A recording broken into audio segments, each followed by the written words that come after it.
Nós estamos estudando a palavra de Deus.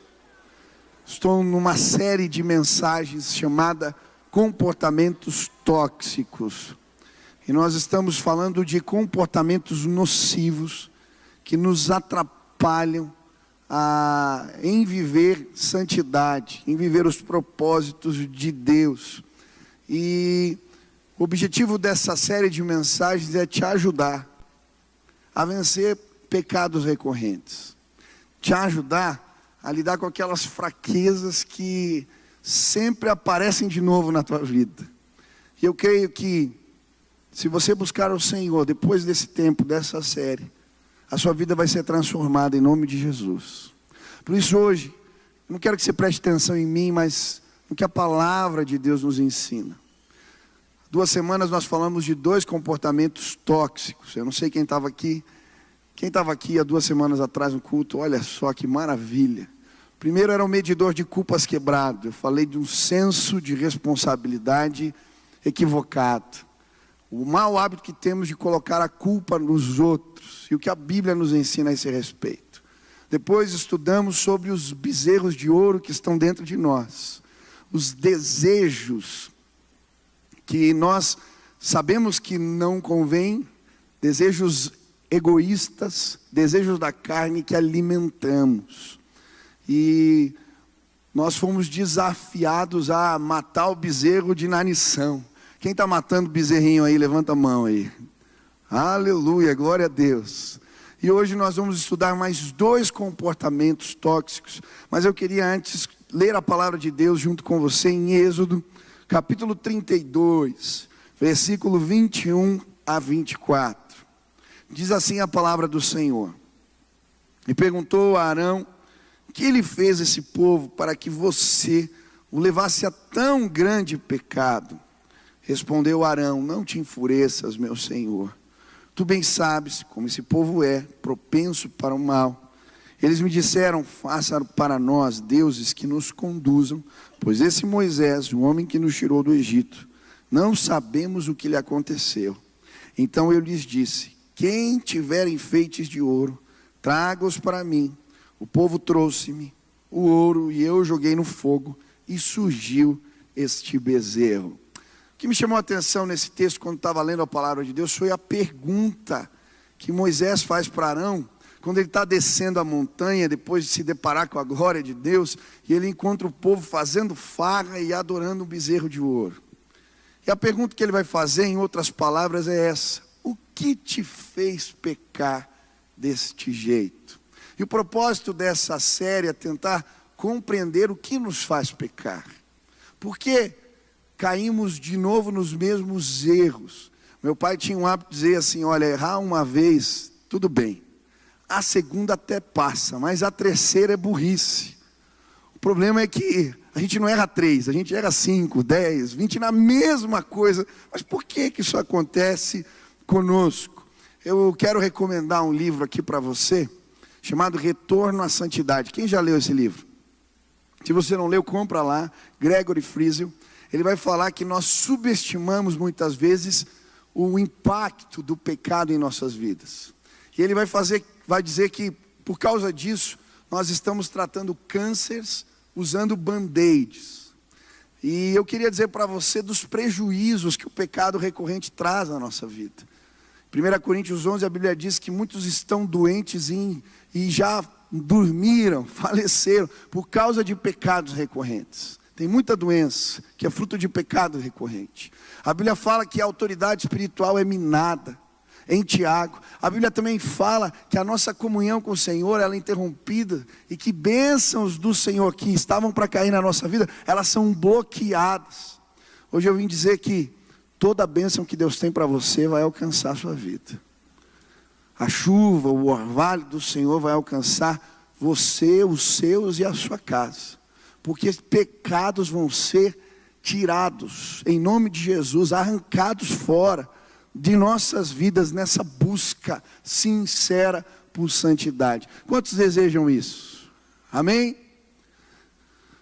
Então eu falei que nós precisamos não apenas identificar comportamentos que nos fazem pecar, mas substituí-los. E hoje eu queria olhar para mais 2 comportamentos que precisamos substituir. O primeiro deles é a falta de posicionamento. Diga para a pessoa que está do seu lado: você precisa se posicionar. Diga para o outro também: olha, você precisa se posicionar. Como assim, pastor? O versículo 24 diz: então eu lhes disse, quem tiver enfeites de ouro, traga-os para mim. Eu acho interessante Arão. A Bíblia diz que uma turba, uma confusão acontece, e lideranças da casa de Israel vêm na direção de Arão e o pressionam. E sabe, em todo lugar vão existir líderes como Moisés e líderes como Arão.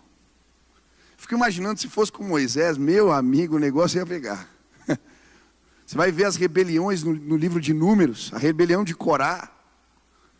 Ele ora para Deus engolir o povo. 250, a terra abre e engole os caras. Era o cara que não tinha medo de se posicionar, de dizer o que acreditava, de falar não é assim, de denunciar o pecado. Mas Arão, Moisés estava há muito tempo na montanha, período de transição, ele queria ganhar o povo. Chega aquele bando de gente pressionando, e Arão não consegue se posicionar. E sabe, o pecado de Arão é o pecado da maioria de nós. Quantos aqui querem ser agradáveis? Levantem as mãos.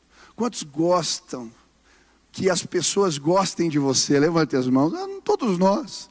Quem não gosta de reconhecimento aqui? Quem não gosta de uma palavra de elogio? Quem não gosta de uma palavra de afirmação? Quem não gosta de estar junto da maré, junto com todo mundo? Quem não gosta?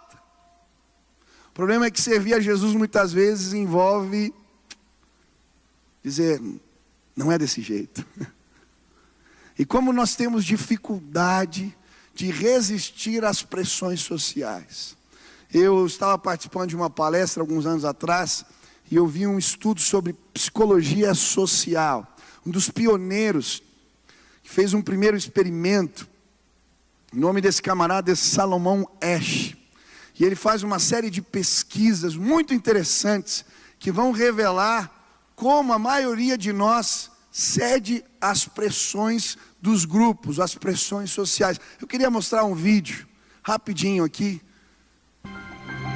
The Asch experiment is one of psychology's oldest and most popular pieces of research.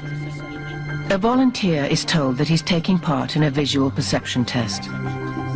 What he doesn't know is that the other participants are actors, and he's the only person taking part in the real test, which is actually about group conformity. Please begin. The experiment you will be taking part in today involves the perception of line length. Your task will be simply to look at the line here on the left and indicate which of the three lines on the right is equal to it in length. So, for example, if you The actors have been told to match the wrong lines. The volunteer will be monitored to see if he gives the correct answer or if he goes along with the opinion of the group and gives the wrong answer. In the first test, the correct answer is 2. 1. 1. 1.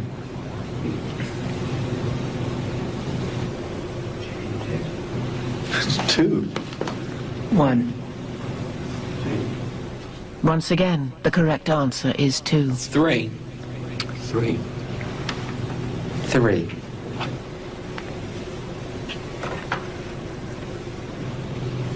3. 3.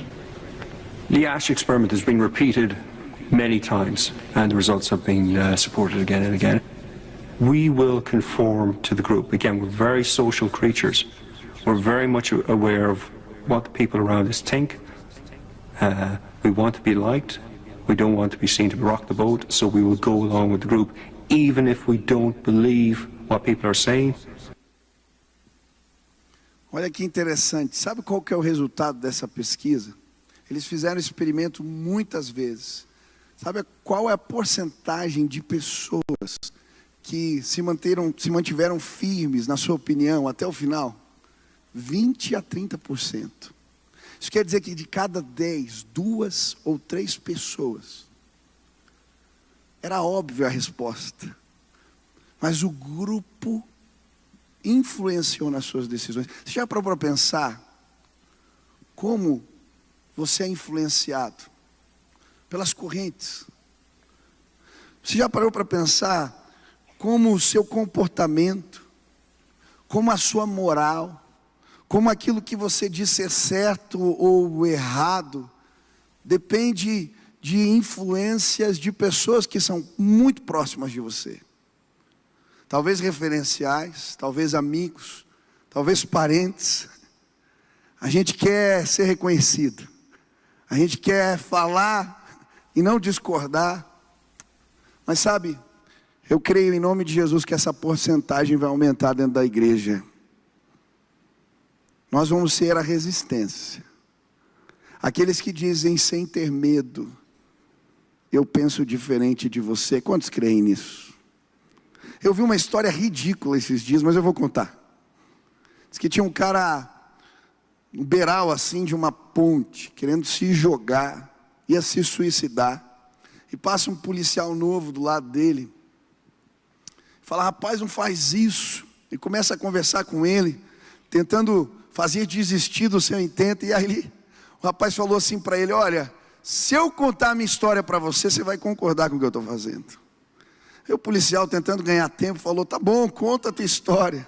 E ele começa a contar os seus caos. Depois de 7 minutos, os dois se jogam da ponte.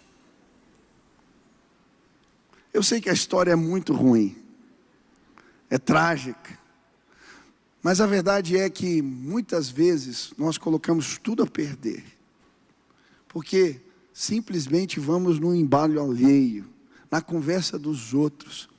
Mas em nome de Jesus, isso acabou na tua vida. Deus está trazendo um tempo novo. Mas pastor, como resistir? Isso é uma pesquisa científica. Eu gosto de reconhecimento, eu quero agradar as pessoas. Pastor, como que eu faço? Eu quero te apresentar o que a palavra de Deus diz sobre isso. Sabe, eu creio que comportamentos mudam na nossa vida quando somos confrontados pela palavra de Deus. E a Bíblia, quando fala a este respeito de posicionamento, ela é tremendamente radical. Mateus capítulo 10, versículo 33 a 38 diz, Jesus vai dizer assim: mas aquele que me negar diante dos homens, eu também o negarei diante do meu Pai que está nos céus. Não pensem que vim trazer paz à terra. Não vim trazer paz, mas espada. Pois vim para fazer que o homem fique contra o seu pai, a filha contra a sua mãe, a nora contra a sua sogra. Os inimigos do homem serão os da sua própria família. Quem ama seu pai ou sua mãe mais do que a mim, não é digno de mim. Quem ama seu filho ou sua filha mais do que a mim, não é digno de mim. E quem não toma a sua cruz e não me segue, não é digno de mim. Pastor, o que Jesus está falando aqui? Ele veio trazer espada? Como assim? Querido, você não vai agradar todo mundo, eu já estou te dizendo. Seguir a Jesus vai ser mal compreendido por muitas pessoas. E talvez isso te coloque contra pai, contra mãe, contra amigos, contra pessoas que não vão entender teus posicionamentos e a tua fé. Mas Jesus diz que aquele que não compra essa briga não é digno dele. E tem muita gente aqui que está se enganando, está envolvido em tantas causas. Hoje tem tanta causa. É a causa feminista, é a causa da diversidade, é a causa homoafetiva, é a causa A, B, C ou D. Dentro da igreja tem causas. A causa dos calvinistas ultra-radicais, que são os reformados, que querem dizer que só eles conhecem a palavra, mais ninguém. Aí quando eu prego sobre o pecado, vem 5 aqui falar: parabéns pastor, é isso aí. Quando eu pego outra coisa, parece que não foi a palavra de Deus. Tem a causa dos liberais, tem a causa, eu posso contar aqui 10 mil causas. A gente gosta de comprar briga, né? Deixa eu dizer uma coisa, que você precisa ser parecido com Jesus. Você vai comprar uma briga danada. vai ser mal compreendido, vai ser mal interpretado, vai ser mal entendido. Mas eu quero dizer em nome de Jesus, olha o que a palavra de Deus nos ensina. É assim. Aqueles que não fazem desse jeito não são dignos dele. Eu estava lendo um livro essa semana, Salomão Ginsburg. Ele é um dos pioneiros missionários no Brasil. Plantou as primeiras igrejas batistas. As histórias são lindas. Ele é filho de judeus poloneses, morou na Rússia. Seu pai era um rabino. E ele foi doutrinado, uma cultura bem radical.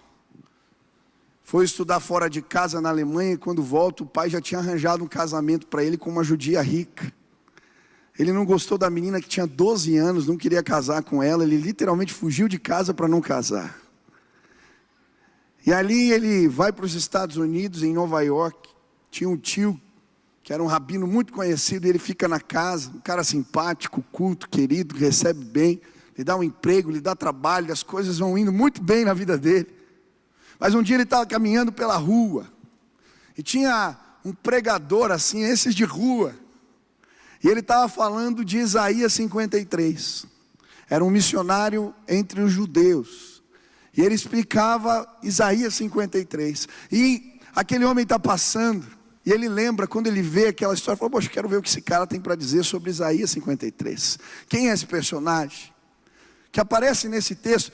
E ele lembra quando criança, um dia, seu pai estava fazendo uma festa, chamada Festa dos Tabernáculos, eles montavam tendas em casa, e estava com seus amigos, e ele viu que tinha um livro que falava de Isaías 53, ali jogado na estante, uma interpretação de um judeu, rabino, e ele chega para o pai, na maior inocência, e fala, quem é esse personagem aqui de Isaías 53? O pai dá uma bofetada nele e fala, fica quieto menino, vai embora. Talvez se o pai não fizesse isso, a sua atenção não seria aguçada por aquele missionário. Quando aquele homem apresenta Jesus para ele, em Isaías 53, ele tem uma experiência com Cristo. Durante 3 meses ele entra em crise. Ele não consegue nem comer, o seu tio vê que algo está indo errado com aquele moço. Porque como? Como é que eu vou mandar abandonar as minhas crenças? A minha família não vai entender. Você pode imaginar o choque. Naquela época, 1900 e pouca coisa. Aí depois de 3 meses, ele vai num culto. E ouve esse versículo que eu acabei de ler para você. E ele entende, eu preciso me posicionar. Ele conta para o tio, num almoço, que tinha se convertido. Ele falou, é coisa de moleque, de criança.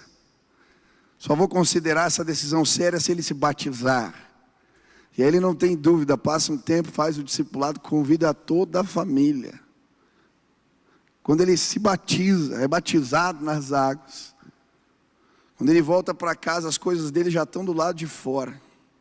Ele vai trabalhar, o tio tinha mandado ele embora do emprego. Quando ele sai, o tio levanta a mão e começa a proferir as maldições do Antigo Testamento. Maldito serás quando se levantar, maldito serás quando fores dormir, maldito serás o fruto do teu trabalho. E ele vai saindo dali ouvindo as maldições do tio. Esse homem se transforma no maior missionário no Brasil. Planta dezenas de igrejas. Sabe por quê? Ele teve coragem de se posicionar. Querido, você vai ter que romper. Vai ser difícil se posicionar na faculdade. Você vai ouvir tanta coisa. Vai ser difícil se posicionar dentro de casa ou com os teus amigos. Mas eu tenho certeza que os sinais de Deus vão acompanhar a sua vida se você tomar uma decisão hoje. Terceiro comportamento tóxico é exatamente esse. Falta de posicionamento. A Bíblia vai dizer em Hebreus 12:4, na luta contra o pecado, vocês ainda não resistiram até o ponto de derramar o próprio sangue. A Bíblia fala de resistência, de nos impormos, de resistirmos às pressões. Mas pastor, como eu faço isso? Eu já entendi que a Bíblia diz, eu vou ser mal compreendido, mas como eu faço isso? Hebreus 12 vai nos dar alguns princípios que vão ajudar eu e você a desenvolvermos as musculaturas espirituais, a desenvolvermos a resistência espiritual. Olha o que diz o versículo 1 de Hebreus 12: portanto também nós, uma vez que estamos rodeados por tão grande nuvem de testemunhas, livremo-nos de tudo que nos atrapalha e do pecado que nos envolve, e corramos com perseverança a corrida que nos é proposta. Primeira coisa, ele vai dizer: olhem para a nuvem de testemunhas. Olhem para a nuvem de testemunhas. Mas pastor, o que é isso? Que nuvem é essa? Se você ler Hebreus 11, ele está falando dos heróis da fé, dos testemunhos daqueles que se posicionaram. E ele vai dizer a respeito de homens que foram cerrados ao meio, que andaram e se esconderam em cavernas, que andaram errantes, peregrinos no deserto. Ele vai dizer homens dos quais o mundo não era digno. Ele está falando de uma nuvem de gente que venceu, testemunho de gente que nos inspira. Sabe como é que você consegue resistir à pressão? Quando você é alimentado pela palavra de Deus, pelo testemunho daqueles que venceram. Eu gosto de olhar para a nuvem de testemunhas. Queria te desafiar a começar a ler algumas biografias, a ter uma prateleira na tua estante com histórias de pessoas que resistiram. Eu lembro de livros que marcaram a minha caminhada, histórias da Bíblia. Como eu gosto da história de Sadraque, Mesaque e Abednego. Quando começa a tocar a trombeta, todo mundo ajoelha, e eles ficam de pé. Pessoas vão ficar de pé, pessoas não se dobrarão nos nossos dias. Eu gosto da história, tem um livro chamado Ivan. Conta a história de um soldado russo que foi torturado pelos seus posicionamentos.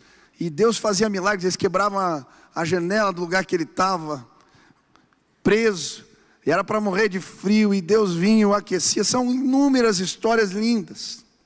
Quero te indicar um outro livro que marcou muito a minha vida, foi Lírios entre Espinhos. Conta histórias dos homens na China que se posicionaram na sua fé, foram perseguidos. Outro livro que eu acho lindo é Os Mártires das Catacumbas. Pega lá, se alimenta da palavra, de gente que resistiu, que venceu. Mas o texto em Hebreus também vai falar para nós: tendo os olhos fitos em Jesus, autor e consumador da nossa fé, ele, pela alegria que lhe for proposta, suportou a cruz, desprezando a vergonha, e assentou-se à direita do trono de Deus. Pensem bem naquele que suportou tal oposição dos pecadores contra si mesmo, para que vocês não se cansem, nem se desanimem. Segundo, você quer resistir à pressão? Quantos querem resistir à pressão aqui? Mantenha os olhos fitos em Jesus. Ele venceu. Ele venceu e foi até a cruz. E olha o que o texto está dizendo. Quando a gente olha para Jesus, aquele que está cansado, aquele que está apanhando e se sentindo com vontade de desmaiar, o texto está dizendo isso. Quando você olha para Jesus, você é fortalecido. Hoje eu queria te desafiar a olhar para Jesus. Feche teus olhos um pouquinho, olha para Jesus. Fico imaginando ele caminhando pela via dolorosa. A qualquer segundo, ele podia dar um assobio, um grito, e os anjos viriam socorrer. As pessoas gritando, xingando, batendo nele, mas ele foi até o final. Ele foi até a cruz. Ele resistiu às pressões espirituais, infernais. Ele foi até o final.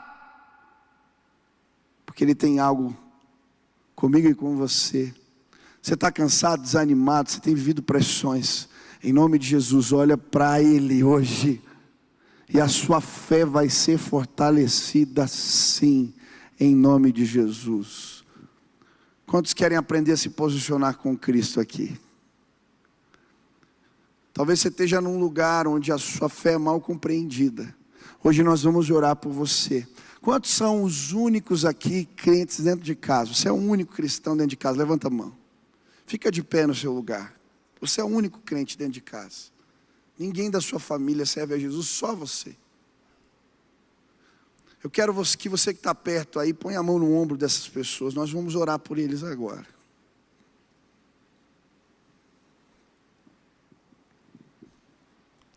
As pessoas não entendem porque você vem na igreja. Eles criticam algumas posturas suas. Você ouve até do teu pai e da tua mãe tanta coisa. Mas eu quero o nome de Jesus. Hoje você vai ser fortalecido pelo Espírito Santo de Deus. Vamos orar por esses irmãos. Pai querido, eu quero orar agora. São tantas pessoas aqui, eles são os únicos dentro de casa. Como é difícil, Pai. São tantas pressões. Mas eu quero pedir, Deus, reveste os meus irmãos com a tua autoridade. Reveste eles, Pai, que eles sintam um poder do alto, lhe dando força para se posicionarem, mediante aquilo que acreditam, mediante aquilo que entendem da tua palavra.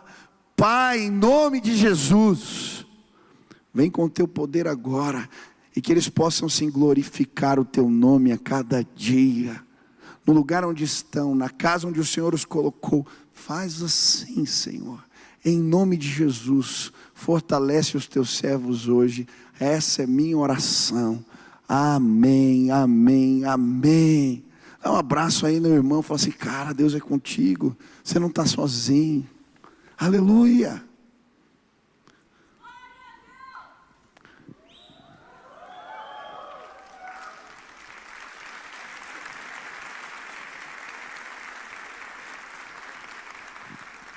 Quem está na faculdade aqui, levanta a mão. Fiquem de pé. Podem ficar, quero ver quantos universitários.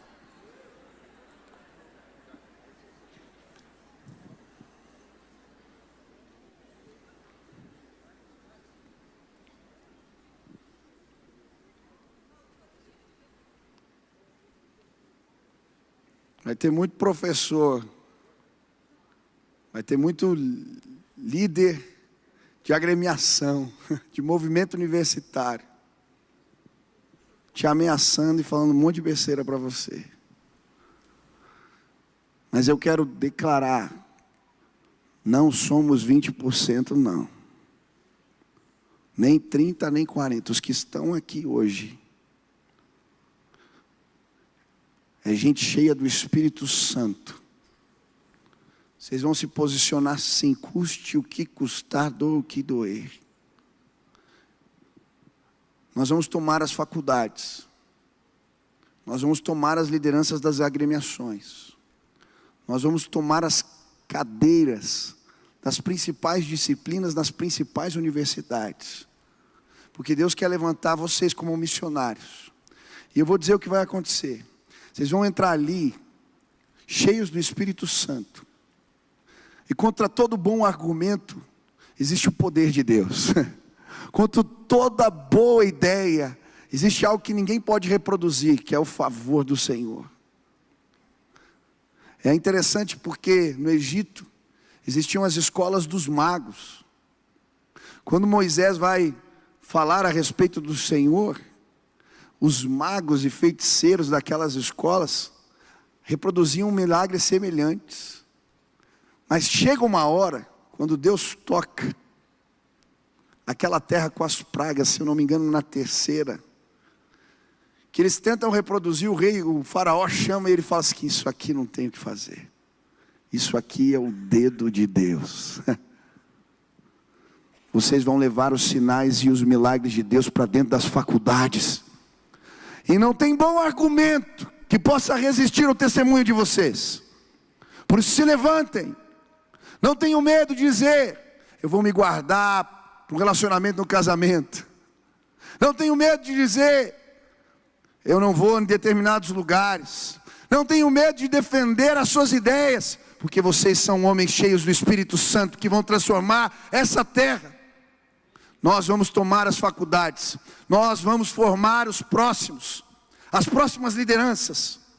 Nos próximos 10 anos, um movimento vai acontecer nessa terra, de avivamento e despertamento espiritual, como nunca antes. E eu tenho orado, as faculdades serão de Jesus sim, em nome do Senhor, eu creio nisso. Mas eu preciso que você se reúna comigo. Eu quero que todos estendam as mãos para cá. Nós vamos orar por esses irmãos aqui. Você está perto, põe a mão no ombro aí, vamos orar. Pai, eu quero clamar agora em nome de Jesus, pelos irmãos que estão nas faculdades aqui representados. E Deus, eles têm sido confrontados em seus valores, em suas ideias, se tornaram motivo de chacota. Muitos têm, Deus, falado tantas coisas, mas eu quero pedir que esse tempo que eles estudam seja o tempo que eles tenham mais experiências com Deus. Que o Senhor os revista de autoridade, que eles não tenham medo de se posicionar, de falar a verdade, que eles possam entender que esse é o campo missionário que o Senhor lhes deu, que eles cheguem ali cheios do Espírito, que eles orem, que curas aconteçam, milagres aconteçam, e que as pessoas não tenham o que dizer diante do dedo de Deus, que se manifesta através da vida deles. Faz assim, Pai, abençoa os meus irmãos, em nome de Jesus, amém. Você pode aplaudir a Jesus, pode sentar, querido. Segundo, comportamento tóxico, eu vou terminar com esse. Procuramos líderes que falam o que queremos ouvir. É interessante porque não é só Arão que não se posiciona, mas aquele povo, aquelas lideranças que vão até Arão, eles sabiam que aquele homem ia falar o que eles gostariam de ouvir. E a verdade é que muitas vezes não nos libertamos de pecados, não nos libertamos de correntes, de amarras na nossa vida, porque procuramos lideranças, pessoas que falam o que nós queremos ouvir, o que nos agrada. Eu lembro alguns anos atrás, um jovem chegou na minha sala dizendo que ele tinha um bom fundamento bíblico para comprovar que o uso da maconha era benéfico. Sabe aqueles atendimentos que você fala assim, por que eu marquei esse horário? Mas eu falei, já que veio, vamos ouvir, qual que é o fundamento bíblico? E ele abriu em Gênesis capítulo 1 e disse, Deus fez a erva do campo, pastor. Falei, mas, e ele disse que era bom. Falei, não acredito. Falei, vai comer, pastar, rapaz, com boi, que história é essa? Mas sabe, eu estava lembrando dessa história quando estava preparando esse sermão. Falei, cara, deixa eu ver se tem alguém defendendo o uso da maconha à luz da Bíblia. Eu fiz uma pesquisa na internet. E eu encontrei, não pesquisei muito, encontrei. Tinha algumas correntes, eles usavam palavras no hebraico. O cara falando que em Êxodo 33, se eu não me engano, quando eles constroem a tenda do encontro, Deus manda ungir a tenda do encontro com óleo, e tinha 6 libras de cânhamo nesse óleo. E aí a palavra no hebraico, para cânhamo, não sei o que é lá, deixa eu ver aqui, eu tenho a palavra. Olha a viagem, meu Deus. Como é que era o nome da palavra? Canebossem. Então vai dizer que na verdade era o jeito hebraico de falar cannabis. E que a cannabis já era usada para ungir a tenda do encontro. É por isso que acontecia cada coisa maluca. E aí tinha toda uma fundamentação e tal. Eu falei assim, gente, eu não acredito. Sabe, você vai encontrar argumento para tudo na internet. Se você pesquisar, vai ter gente defendendo todo tipo de coisa. É hipergraça, é universalismo. Hoje em dia, tem gente falando que pecado não existe mais. Eles deturparam o ensino da graça. Esse negócio é antigo, gente, não é de agora. Dietrich Bonhoeffer já ia dizer que essa é a graça barata. Tem tanta gente relativizando tudo. Todos vão ser salvos agora. Tem um monte de pregador, eu vou em congresso de jovens, você vai ver a fundamentação é universalista. Tem tanta corrente, querido, você vai achar gente defendendo todo tipo de coisa. E muitas vezes tem gente dizendo que pecado não é pecado. Não é bem assim. Eu lembro quando eu era moleque, eu fui num acampamento de adolescentes para filhos de pastores. E era uma psicóloga que estava ministrando a palavra. E ela falou que a masturbação, a pornografia, isso daí não era pecado, fazia parte do autoconhecimento do jovem explorando a sua sexualidade. Cara, eu tinha 14 anos de idade, foi o prato cheio, num retiro de pastores. Falei, glória a Deus. Libertação chegou para a minha vida. Só que depois que essa praga entrou, foi depois desse retiro, essa praga entrou na minha vida, custou para sair. Sabe, você vai encontrar de tudo. Gente falando todo tipo de coisa. E com a facilidade hoje da tecnologia, das redes sociais, meu amigo, você encontra tudo mesmo.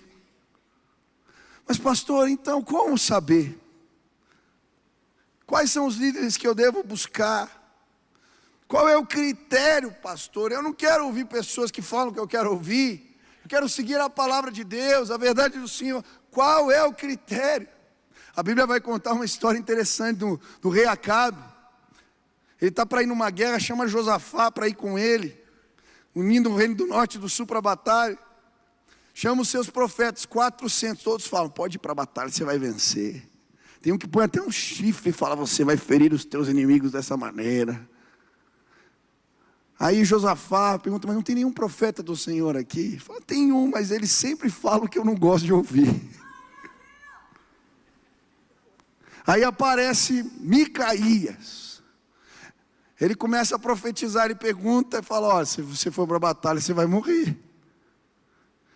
Eles põem o cara na prisão. Fala, e os 400? Fala, ó, Deus mandou um espírito mentiroso na boca desses profetas para te confundir. Sabe, tem gente que fica com aquilo que gosta. Consulta Deus para ouvir o que quer. Eu quero te desafiar em nome de Jesus a ouvir a palavra de Deus. Quando eu estava fazendo mestrado no seminário, a gente estava estudando as correntes de interpretação de texto. Eu achei muito interessante, porque existem correntes novas que vão falar o que vale não é a intenção do autor, mas o que a pessoa entende quando lê. Há uma liberdade hoje para entendimento dos textos. Vai dizer que a verdade é uma construção social e é uma viagem. Resumindo, hoje em dia as pessoas estão construindo a sua própria Bíblia. O que vale elas entendem, o que elas querem entender. Nós vivemos esse tempo. Mas pastor, qual é o critério? Como eu entendo? A quem eu busco? Como é que eu saio dessa cilada? Como é que eu abandono esse comportamento? Presta atenção. Palavra de Deus, Efésios 4, versículo 13 e 14. Até que todos alcancemos a unidade da fé e o conhecimento do Filho de Deus, e cheguemos à maturidade, atingindo a medida da plenitude de Cristo. O propósito é que não sejamos mais como crianças, levadas de um lado para o outro pelas ondas, nem jogadas para cá e para lá, por todo vento de doutrina, e pela astúcia e esperteza dos homens que induzem ao erro. Presta atenção. A Bíblia está dizendo, para você não ser levado por ventos de doutrina para lá e para cá, você precisa desenvolver a maturidade espiritual. Você só vai reconhecer se é verdade ou não se você for alguém maduro na fé. É isso que a Bíblia está dizendo. Mas pastor, como eu me torno alguém maduro na palavra, na fé? A Bíblia também fala isso, Hebreus capítulo 5. Quem se alimenta de leite ainda é criança e não tem experiência no ensino da justiça. Mas o alimento sólido é para os adultos, os quais pelo exercício constante tornaram-se aptos para discernir tanto o bem quanto o mal. Olha o que a Bíblia está dizendo. É um exercício constante. Eu achei muito interessante a palavra do Douglas Gonçalves sobre o leitinho e o alimento sólido. Ele fala que maturidade espiritual tem a ver com isso. O alimento, o leitinho, a criança, ela come o que dão para ela. Chega pronto. A mãe coloca na boca. Mas o alimento sólido tem a ver com caçar e preparar a comida. Sabe o que eu vejo hoje em dia? Tem muita gente que é consumidor da fé. Só recebe o alimento pronto. Você fica ali passeando, você vai ouvir tanta coisa, e tem coisa boa na internet. Mas eu quero te desafiar em nome de Jesus a preparar teu próprio alimento, a fazer a tua devocional, a ler a palavra, a estudar a palavra, a pedir para Deus falar contigo, a desenvolver essa musculatura espiritual. Para de receber as coisas prontas. O que Deus falou para você essa semana? O que Deus ministrou quando você lia a palavra? Nesses últimos dias, quais foram os textos da Bíblia que Ele trouxe verdades para a sua vida? Você está entendendo o que eu estou dizendo? Deus quer nos alimentar de forma sólida. Deus quer desenvolver maturidade entre nós. Não tem como, se você não começar a ler a Bíblia e começar a ter uma vida de oração, meu amigo. Você vai continuar uma criança, passa ano, e não tem discernimento, não tem juízo. A Bíblia fala de outros critérios, frutos. E o texto aqui vai nos falar que pelos frutos vamos conhecer aqueles que são de verdade ou não servos do Senhor. Eu tive o privilégio de conhecer o Lori Cunningham pessoalmente. Nós saímos um dia para almoçar, ele veio aqui na igreja, ele é o fundador da Jocum, o Lucas até citou o livro dele aqui. Sabe aquela pessoa que te constrange? Postura, o jeito que ele sentou no carro, que ele falou na mesa, tudo constrange a tua vida. Um homem de Deus. Eu lembro que ele foi embora e nós falamos, esse aqui é um homem de Deus.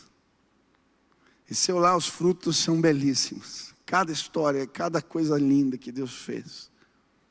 Eu lembro de uma outra liderança que eu também fui sair para almoçar. Um líder conhecido. De 10 palavras que falava, 11 era palavrão. Papo que não me edificou em nada. Vazio. Sigam pessoas que geram frutos. É isso que a Bíblia está dizendo. E por último, a evidência. A direção do Espírito. Amados, não creem em qualquer Espírito, mas examinem os Espíritos, para ver se eles procedem de Deus. 1 João 4:1. Nós viemos de Deus, e todo aquele que conhece a Deus nos ouve, mas quem não vem de Deus, não nos ouve. Dessa forma reconhecemos o Espírito da verdade e o Espírito do erro. Quero pedir para o pessoal do louvor já ir chegando aqui à frente. Existe algo, quando você desenvolve a musculatura espiritual, que é o discernimento do Espírito. Ele nos direciona. Ele nos mostra o que é certo e errado. É isso que a Bíblia vai dizer e vai ensinar. Provem os Espíritos, vejam. Eu achei tão interessante, eu fui para o Descent semana passada ministrar. E logo que eu cheguei ali, eu falei hoje de manhã aqui. Logo que eu cheguei, eu encontrei o pastor Jeremias, da 8ª Igreja Presbiteriana de Belo Horizonte. Um querido, uma figura. E aí a gente no transporte, conversando. Falei, pastor, como é que você veio parar aqui? Ele falou, Michel, eu fiquei sabendo do movimento que estava acontecendo entre os jovens. Tivemos 160 mil pessoas em 3 estádios. Ele falou, puxa, o que está acontecendo? Que negócio é esse? Era só um embrião, mas eu vi que estava tendo um movimento entre os jovens. Eu falei, Senhor, fala comigo. Ele falou, eu tenho uma janela lá que é o meu lugar de oração. Eu fui para a janela, falei, Deus, isso vem do Senhor. Isso é algo sério, que eu devo me envolver. Coloca com uma liderança desse movimento, com alguém. Eu queria conhecer. Ele falou, Michel, eu tinha terminado de orar, toca o meu telefone. Pastor Davi Lago, está assim numa câmera. Ô, pastor Jeremias, estou aqui, tá? Pois não. Eu preciso te apresentar uma pessoa que estava conversando agora. Deus colocou um sentimento de ligar para você, está aqui. Ele vira, é o Theo que estava liderando o movimento do Descend. E eles conversam ali um pouquinho. Quando desliga, ele olhou para cima e falou, Deus foi rápido demais. Muitos vieram me questionar por que eu ia participar desse movimento. Eu, Lucas e alguns pastores, nós fomos na reunião de apresentação lá em São Paulo, quando eles estavam começando o movimento. Chamaram várias lideranças para apresentar. Eu ouvi as histórias. Eles falando que O manto profético que estava sobre a vida de Billy Graham agora está sobre uma geração. Não vão ser pregadores que vão lotar estádios, mas o movimento da igreja, pessoas, profetas sem nome. E eles falaram da data que isso foi revelado para eles, na mesma data que Deus falou com a gente em 2012, no ano que eu casei. E as datas batiam com o movimento do SDA, tudo batia. Quando terminou a apresentação, a gente foi ouvindo aquilo. Um homem que era jardineiro, quando cortava a grama, começa a orar. E Deus move para ele, traz para ele um movimento de oração, para restaurar o jejum na terra. E ele vai dando testemunhos, e ele está falando tudo aquilo, e Deus falando comigo. Vocês precisam participar. É a mesma coisa, é um movimento de unidade da igreja para transformação social. Mas aconteceu algo a mais. Eles compartilharam a questão dos recursos, não pediram oferta, nada. Nenhum preletor que foi lá ganhou oferta, nada. Eu paguei minha viagem para ir para lá. Tem tanta gente falando um monte de besteira na internet, querido. Não fale o que você não sabe. Não seja um mensageiro de mentira, meu irmão. Ninguém pagou nada, 1 centavo. Eu paguei a minha passagem de avião para ir para lá, e a todos os pastores que foram. Quando ele estava falando dos recursos, falou: os estádios são muito caros, a gente cobrou, mas só dá para 70%. Na hora que falou isso, queridos, eu senti uma mão assim, no meu peito. Adormeceu tudo. Deus falando para mim: vocês podem ajudar financeiramente esse movimento. Nós tínhamos acabado de fazer o movimento da SDA, tinha entrado mais oferta do que esperado, sobrou recursos. Na hora eu virei assim, eu senti algo. Deus mandou a gente dar dinheiro. Quanto? Dá tudo. Tudo que tem no caixa. Mas Michel, você tem certeza? Que loucura. O Lucas orou, falou: Deus me deu um texto aqui. O outro orou. Estávamos em 5. Não representava os movimentos todos. Falei: se eu for, vocês vão junto. Vamos embora, Michel. Falei com o Theo, que estava dirigindo a reunião. Quero dizer, unidade é isso. Nós esvaziamos o caixa. Demos tudo porque nós cremos que o movimento de unidade das igrejas no Brasil vai transformar esse país. Uma igreja não muda as coisas, uma denominação não muda as coisas. A igreja de Jesus nessa terra pode resolver o problema dos órfãos, dos moradores de rua, das mazelas sociais. Se nós nos levantarmos nos nossos dias e dermos as mãos, quem pode parar o povo de Deus?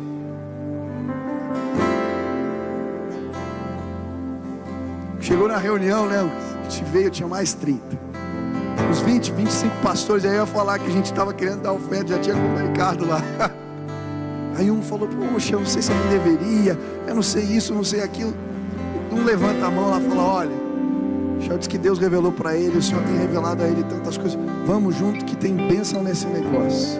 De repente vai um, outro, foi unânime. Todos os pastores que estão envolvidos na semana de avivamento concordaram, foi unânime, de ofertarmos para esse movimento. Michel, por que vocês fazem? Porque o que nos conduz é o sopro do Espírito, é o vento do Espírito, e nas ondas que o Espírito me levar, eu vou em nome de Jesus. Mas pastor, como é que eu sei? Como é que eu desenvolvo isso? Precisa orar, cara. Como é que o Espírito fala comigo? Esse ano eu falei: Deus, eu quero algo mais. Eu creio que um despertamento vai acontecer esses dias como nunca antes. Falei: Deus, eu quero mais, eu quero mais. Deus falou: demora mais. O reino dos céus vai vir sobre nós através de esforço. Faz tempo que eu estou acordando muito cedo. A gente estava na convenção, 5h20 tocava o meu relógio. Eu ia lá, tomava um banhão, fazia um exercício para acordar, porque senão não vai. Aí ia para o terraço do hotel que a gente estava. Ficava até 8h30 da manhã orando. Como Deus falou. Eu abria os devocionais, eu abria a palavra, e era revelação, e era Deus dizendo coisas sobre os meus filhos, sobre a minha esposa, sobre o que Ele vai fazer na igreja. Cara, aí Deus mostrava um livro, eu começava a ler o livro. Aleluia, cortou aqui, amém. E aí, a minha tia, voltamos à conversão, minha tia falou: Michel, você já acorda cedo para orar mesmo? Vamos fazer um movimento na internet aí de oração. Tia, eu não sou muito fã dessas coisas. Cara, eu não sei mexer em nada. A minha esposa que põe na live lá, que eu sou terrível. Falei, tá bom, tá. Meio assim, né, pela minha mãe. Vamos lá. Primeiro dia, 200 pessoas. No outro dia, 300, 500, 900. Sabe o que eu estou feliz? A minha mãe vai ser curada, mas você que está participando também vai ser curado. Quando a gente começa a orar, quando a gente começa o dia na presença do Senhor, quando há um esforço, uma busca sincera, você não é guiado pelo teu sentimento, pelo teu coração, pelas ideias bonitas, não. O vento do Espírito começa a guiar a tua vida para lugares que você não imagina, em direções que você não pensava. Sabe qual é a minha oração? Que você resista sim, não porque você é um cara muito forte, tem a ver com isso. Que vocês possam sim ser guiados por gente séria, que vocês escolham bem as pessoas que os lideram, mas porque o Espírito Santo os conduz nessa caminhada. Comecem a orar, comecem a acordar cedo pela manhã, ou ir dormir mais tarde, não importa a hora. Comecem a clamar, comecem a pedir: Deus, eu quero a tua revelação, eu quero o teu discernimento na minha vida. E sabe, você não vai perder nenhuma onda do Espírito, você não vai perder nenhuma oportunidade. Nós vamos nos lançar, nós vamos mergulhar, nós vamos nadar abraçadas. Eu quero que você hoje mergulhe hoje comigo nesse oceano do Espírito. Ah, como eu quero! Sabe como vencer pecado, meu irmão? Não tem jeito se não estiver cheio do Espírito Santo. Você vai perder teu tempo. Não tem psicologia que resolva, não tem nada. Leva teus pensamentos cativos a cada dia. Mergulha nesse oceano, que uma força sobrenatural de Deus vai fazer você dizer não para ele e para ela. Vai fazer você dizer não para a tentação. É o Espírito em nós. Nós vamos ser guiados por quê? Por correntes, por ideias, por lideranças novas. Nós vamos ser guiados pelo quê? A palavra de Deus. Desenvolva a tua maturidade espiritual, se desenvolva na fé, busque. Hoje algo novo vai acontecer aqui. Pessoas vão fazer uma aliança, um voto com Deus. Gente que vai dizer: ah, eu vou buscar. A revelação do Espírito vai chegar na sua vida sim, em nome de Jesus.